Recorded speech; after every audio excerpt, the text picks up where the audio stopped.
Hello, this is Big Boss Rescue Chief of Humane Emergency Animal Rescue.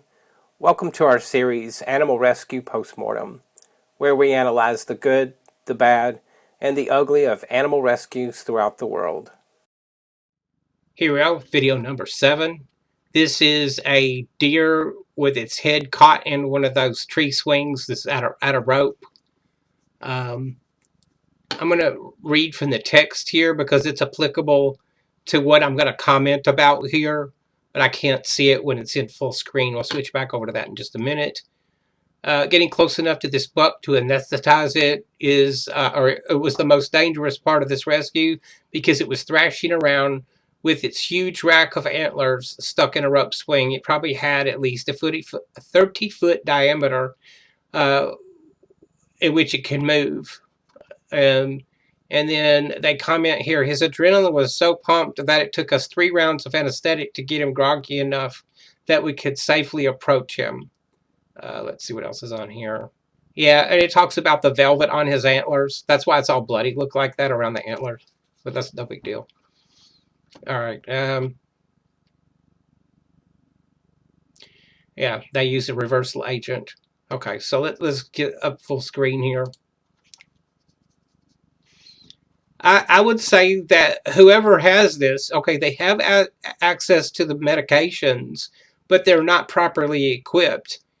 And they need to go through a chemical capture course and then equip themselves properly, because they talk about the dangers of getting close to them to deliver the drug, but there, it sounds to me, and it looks like there's this barrier that they're using here. Yeah, let's go back to this a second. I want to read this again. Getting close enough to this buck to anesthetize it was the dangerous part. So we know for certain that they aren't properly equipped. What I would use on this incident is a blowpipe, because my pistol is just not going to be necessary for something that I can get close enough to this deer with. Doing it by hand is just not a good option. The animal's always going to try and move away from you, and you might not get the drug IM. It may just go sub-Q. So in that, I mean, you could have sedation override, which may be what was going on here. However, how do we know that the drug was delivered into the muscle tissue? We don't, because we didn't get to see any of that. However, a blowpipe would be the first choice that I would use here. And then instead of using Telazol, I would use xylazine, and I'm sure that's what they used because that's the only drug that I'm familiar with that you can reverse in the field, that we would use to knock an animal like this down like that. And then here we are with more scissor action to cut the rope. If I have a proper knife, I need 1 second on that rope with the proper knife. Under tension, it will take me about 1 second to do that. And she shouldn't be working by herself here. But if it was me, what I would do is I would dart it.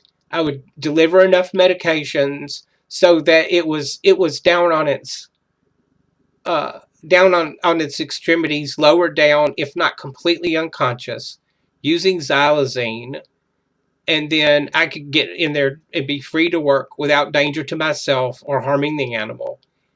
And then I could use Yohimbine to reverse that in 4 or 5 minutes, whatever it takes.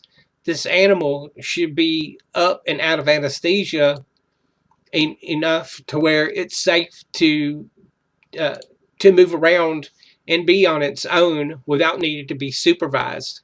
Because once you give delivered drugs to that animal, now it's your responsibility to make sure that it's safe, that predators don't come and get it, that it doesn't receive any more injuries or anything. I was surprised. I'm going to go back there for a second. I want to watch her use those scissors, because whatever scissors she's got going, it looks like it worked pretty good. But hey, I'm all about knives and using a knife. We're talking about rescue, and speed and efficiency is very important. Yeah, look at that head droop down. It makes it be still feeling some of the effects of that anesthesia there. All right. Overall, I'd give this a 4 stars. They'd have a 5 stars with me if they had been properly equipped. A blowpipe is perfect for a situation like this. That's really what you want. Is it's low impact. It's really easy to use. You can be fairly close to the animal, and this deer's not going anywhere. He's trapped. That's why we're here. That's why we're on scene. Um, and what else can I add? Sorry about the ums and the ah and all that kind of stuff. The email down there, write to that email that you see on the screen. Send us links if you want us to review one of these videos. And then go to our website at HEAR911.com. Subscribe to our free newsletter and get all kinds of updates and information about postings of these videos. Subscribe, like, and share our videos on your social media. Tell your animal welfare professionals about what we're doing here. And don't forget to leave a comment down in the description. All right, that's it for me. I'm out.